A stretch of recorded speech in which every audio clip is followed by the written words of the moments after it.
hand for promotions at work because why bother?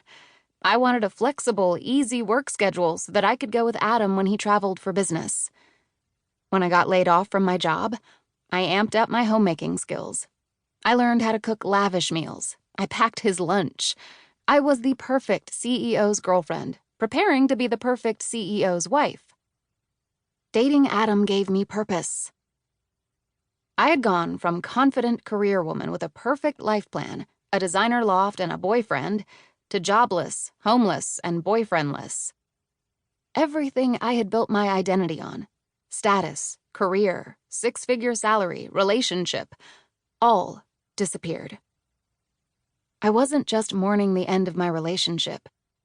I was mourning the deaths of my identity and of a beautiful future that would never come. Too ashamed to move in with my mom, I crashed at friends' houses for months while Adam tried to win me back with flowers and overtures of remorse and care. It was clear he wanted to reconcile, but infidelity was one hard line I had drawn in our relationship. When he realized that there was no chance of us getting back together, something snapped. The man I had loved and called my best friend went from apologetic and caring to stone cold. Even though I didn't want to get back together, he was the person whom I was used to turning to for comfort. That's what the crazy thing is. You can't help but want soothing from the very person who hurt you. But Adam had had enough. He stopped answering my calls and blocked me from his life.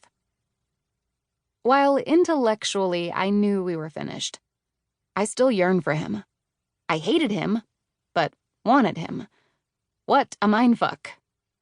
One evening, I found out he had canceled the tickets for a concert we had planned to go to together, and I just lost it. The concert was one more thing that he had taken from me, and it pushed me over the edge.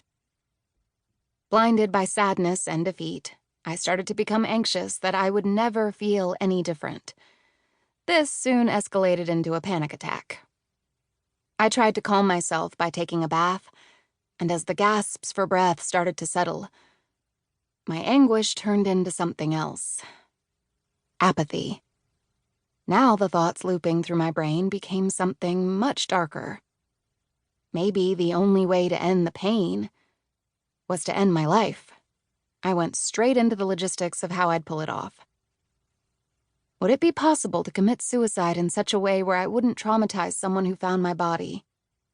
Well, if the house cleaner found me, it wouldn't be fair since she's a stranger. I can't let my friend who lent me her home find me.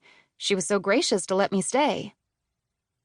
No matter what scenario I came up with, I couldn't figure out how to do it without harming an innocent person. Who would have thought my good manners would save me? I had clearly hit rock bottom. The next day, I woke up asking myself these questions. How did I get here? Why did this happen to me? Where do I go now?